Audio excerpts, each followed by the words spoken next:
Hello and welcome.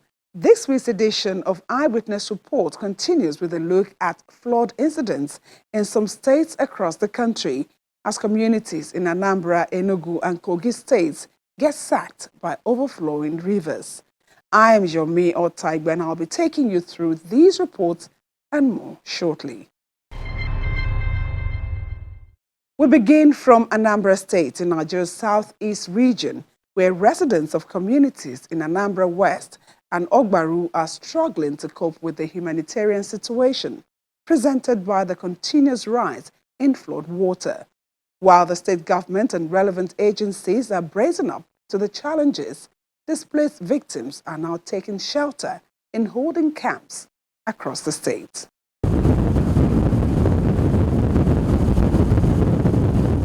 A video shot taken from a moving speedboat reveals the extent at which property and farmlands are flooded in some communities along the banks of Anambra and the River Niger in Anambra West local government area of Anambra State.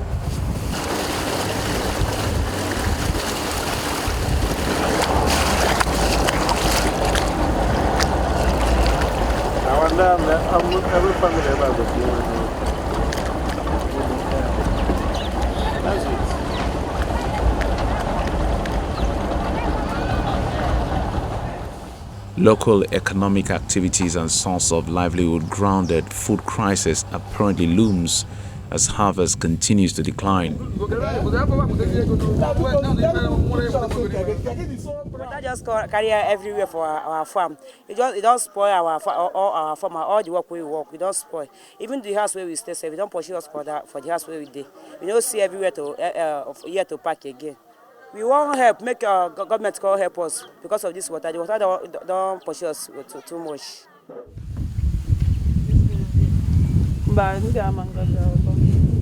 A team made up of officials from the state and the National Emergency Management Agency, as well as the local government, is set for a tour to assess the impact of the flood.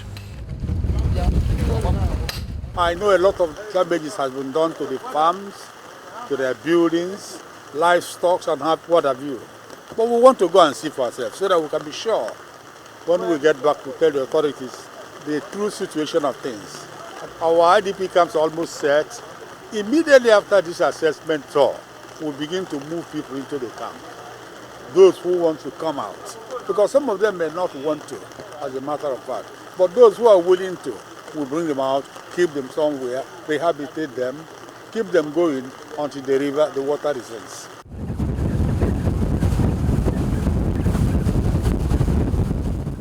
The journey by water takes the officials to 16 affected communities lying along Anambra River.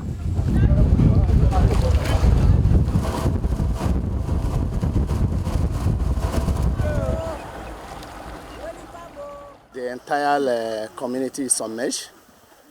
The properties damaged, the farm produce destroyed, people cannot even find it sheltered, and that is the story of this place. This has happened sometime 2012, and of course 2018, it's happened like that, okay? And at any point in time, people will count their losses, and you know that more than 95% or 99.5% of the people living here are farmers. And you can see the means of their life. You see people watching their means of livelihood being destroyed by flood. It is quite pathetic. You can see even the community, the schools within these areas are not in session now. The entire school has been submerged with water. They can't even go to school, while others are in school right now. A few weeks ago, we have conducted a joint assessment, SEMA and NEMA, sensitizing the frontline communities on what they need to do, harvesting their crops that are likely to be affected, moving to higher ground. These are all measures we have put in place. We have also identified some of probable IDP camps where the evacuees will be, positioned in case of evacuation. So these are some of the measures we are putting in place. A humanitarian crisis threatens in terms of health, safety, and the well-being of flood victims taking refuge at one of the holding camps.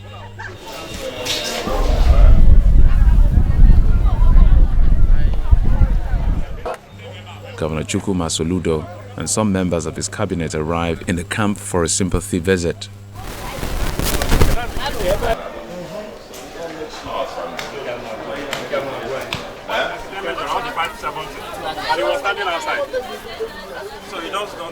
Farmlands are ruined, their private properties ruined, source of livelihood ruined, and their wealth. And now here they are on emergency. I mean, some officials of NEMA were here, and we're expecting their own responses as quickly as possible. We just do hope that they will respond as quickly as possible. But the tide is increasing. More communities are being sacked. Anambra, there's about 5 local governments that are now enveloped by water, and tens of communities sacked, with tens of thousands of people displaced in various IDP camps.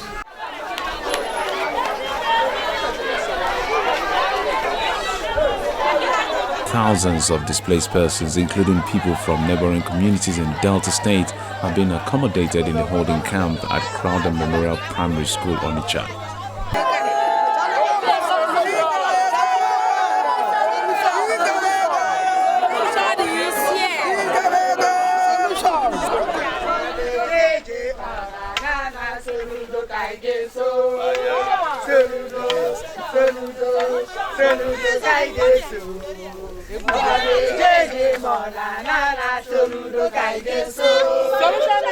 People here are largely from Anambra West local government, out of the 5 local governments that have, are mostly displaced. Some of them are here, but also even here, we are receiving people from Delta State. You can see the bus standing there. This bus just arrived from Delta State to come and join this IDP camp. And I understand today alone, more than 400 persons have reported here. And that's growing every day. The water level is rising, chasing out more communities out of their homes. And the state government is committed to doing everything possible to alleviate the sufferings of the people. And when the water level goes down and the people return, we'll also see what we can do to help them start life afresh. But we also need the immediate assistance of National Emergency Management Agency, NEMA. And this is the time. This is the time of the emergency, when the people need the help the most. Omuaba Anam Camp in Anambra East is accommodating the largest number of displaced persons, and so those challenges abound.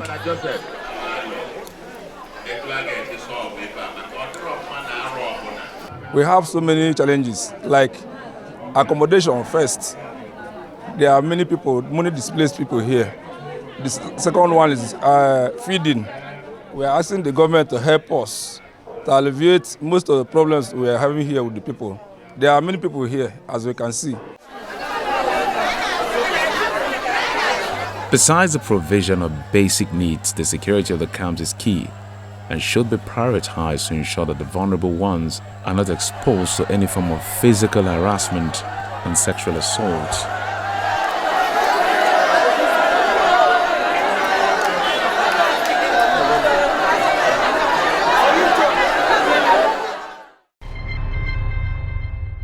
Like Anambra and Enugu states, Kogi state is experiencing no less of a record-high flood from the 2012 incident. However, with support coming in from a sister state, the Kogi state government appears to be encouraged to give its best in ensuring the welfare of those affected.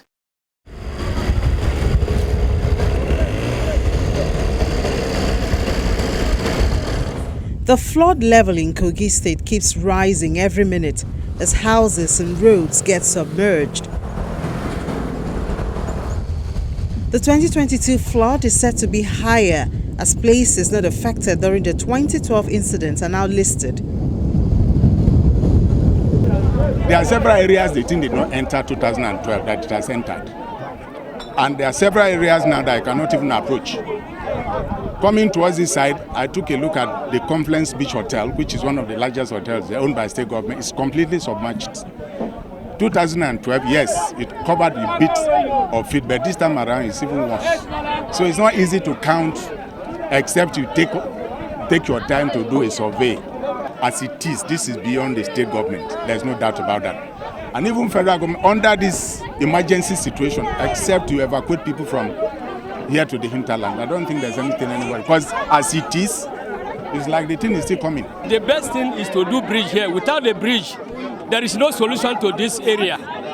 We need a bridge, overhead bridge, before this place can be taken over. If not, anything they do, even they raise them, it will be in vain. See this house. It's an upstairs. The water have covered it already. And if they raise the bridge here, they can help the east people from Port Harcourt, Enugu, other places to Igala land. We cannot pass because of this situation. Motorists and commuters are also passing through tough times.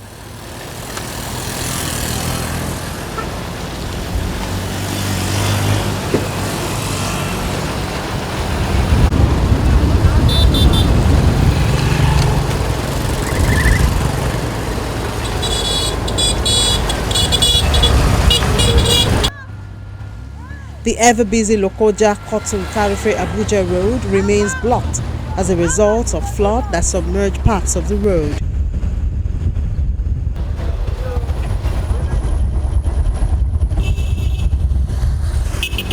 Vehicular movement is either at a standstill or at snail speed.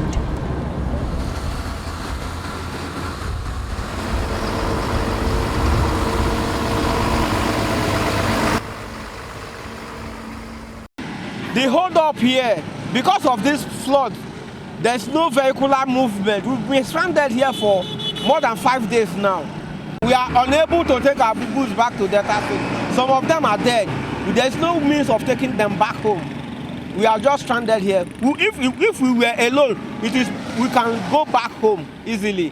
But because of our goods here, there's no way to take them back home. We have to drive back, offload, and try to find means to feed our cows so that they can be healthy for transportation back home. What will be done here is that the government should dredge this river Niger. By the time they dredge the river Niger, when this kind of flood come up, it can contain the whole water. And secondly, that it should do something about the roads, especially these small bridges. They should maintain them, put them in order. If suppose say the road is not bad enough, at least the problem will not go up to this way.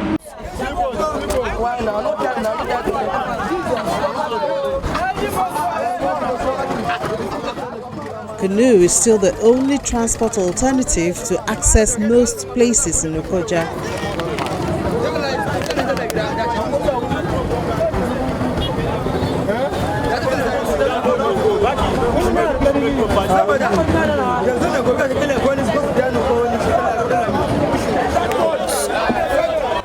Likewise for the state governor and his entourage, who are touring affected communities.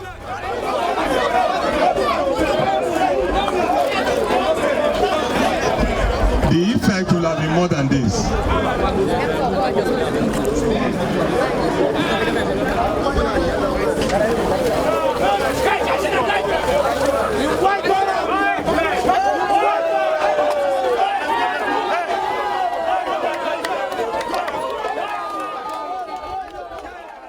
We are aware of this natural disaster. That was why we decided under my administration to embark on construction of over 4 kilometers embankments to ward off and prevent this flood. You can see that despite the embankment, flood still came, but thank God the embankment has been able to assist in its way. I sympathize with all of you. We are taking steps and measures to ensure that we go on a more permanent solution. I have earlier released a statement where we shall go ahead to clear some houses that are blocking waterways. There are some houses that are on the waterways.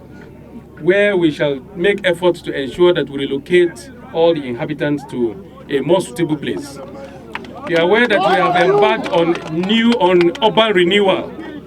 This urban renewal, this particular flood that come now has given us another opportunity to see how much we can expand the city and town of Lokoja and all of the other cities and local government that are currently underwater. We are aware of all of these. We embarked on what we call erosion control. This particular problem, the flood in Kogi State is more than any flood anywhere, both in Niger State, in Benue State, in Jigawa State, and any other place. Because the two major rivers Niger and Benue, meet here. That is why Kogi is confluent state. So we have seen it now that all the devastation, it is only Kogi that is bearing the brunt.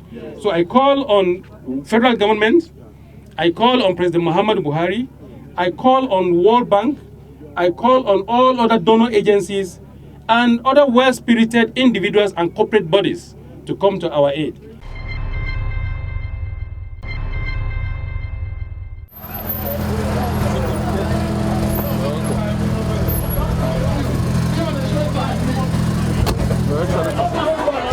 Governor Bello also pays a visit to the internally displaced persons camp at St. Luke Primary School, Lokoja.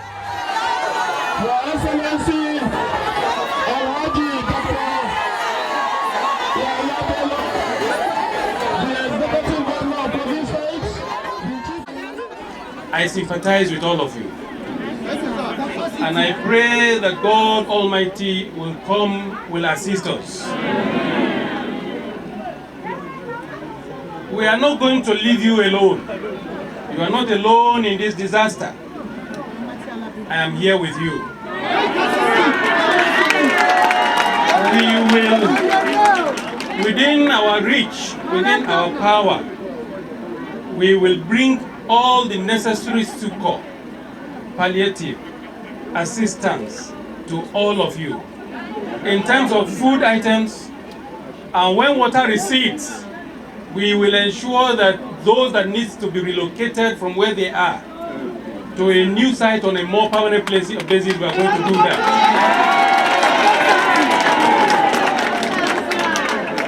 I call on all of you to please remain peaceful and calm, and I thank the local government chairman for providing the necessary security for all of you here.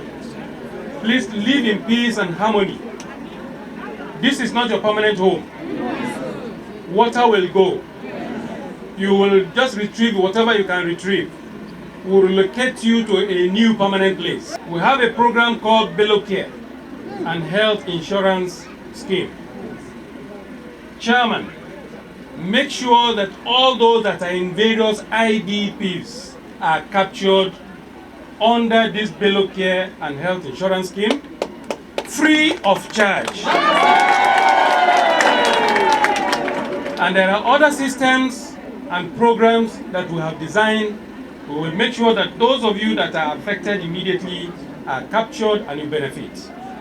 After the food items that shall be distributed to you, other non-consumables like mattresses, blankets, and several other non-consumables are coming your way.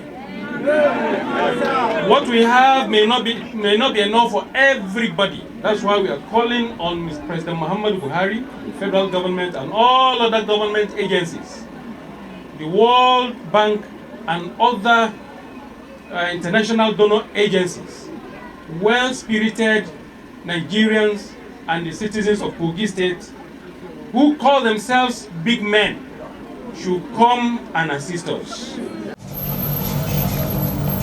In the wake of the flood disaster, the governor of Kebbi State, Atiku Bagudu, visits the government house to condole with the Kogi State government.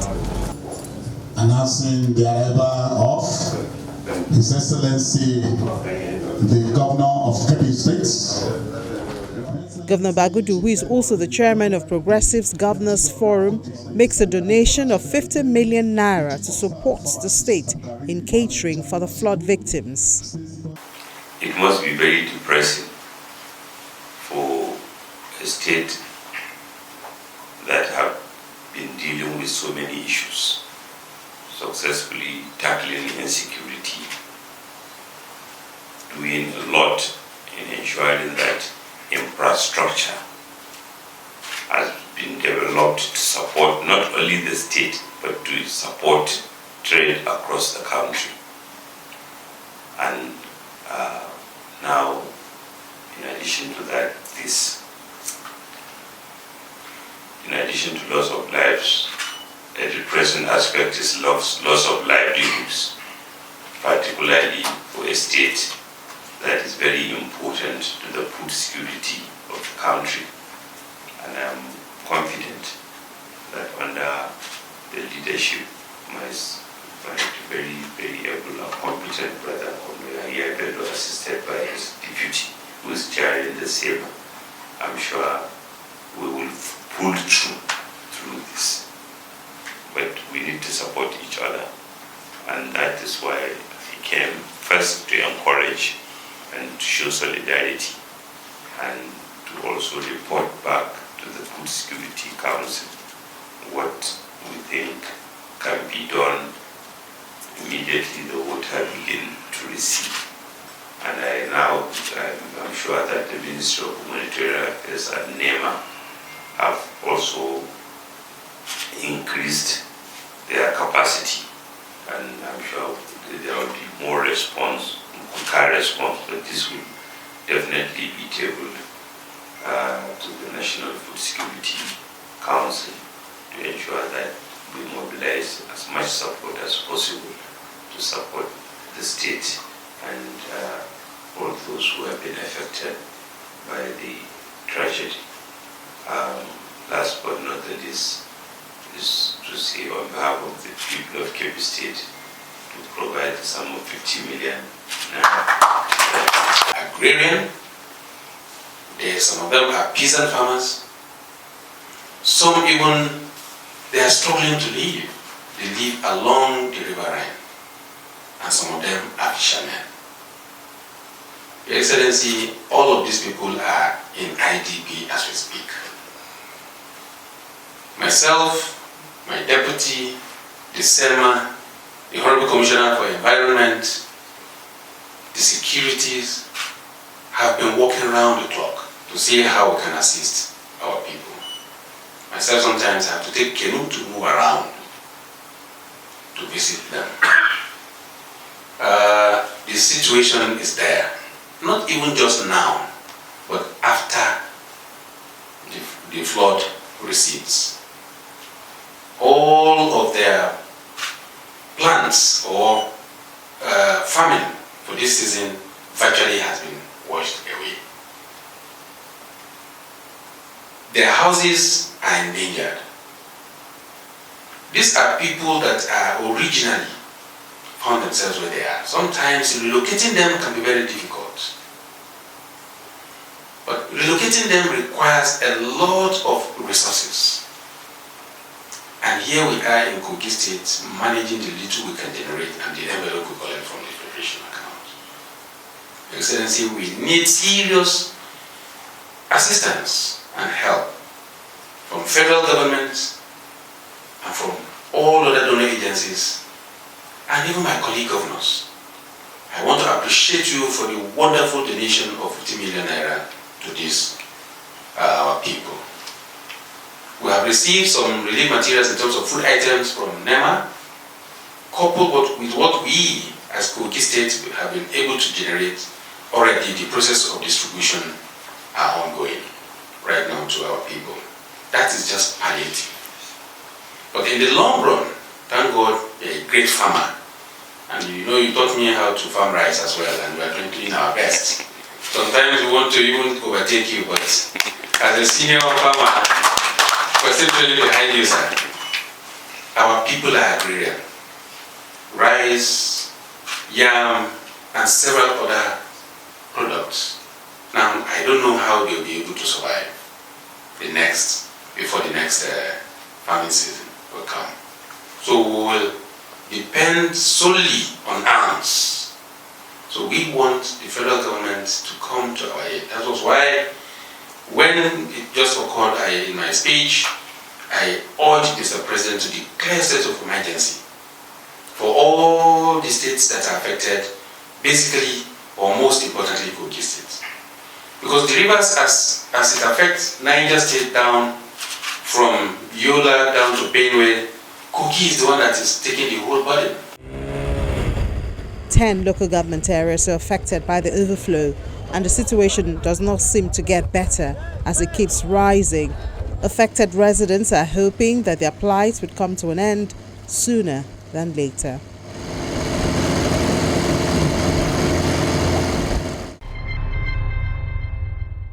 Eyewitnesses have their say in whatever is reported on the program. That means you also have the opportunity to narrate your story as it affects your community. You can begin by using your mobile devices to capture moments around you. Upload your pictures and videos on the Eyewitness portal on the Channels TV app with a brief description of the images. That will guide us to do the rest of the work with you as our contact. Let's do this again, same time next week. I'm Yomi Otaibi.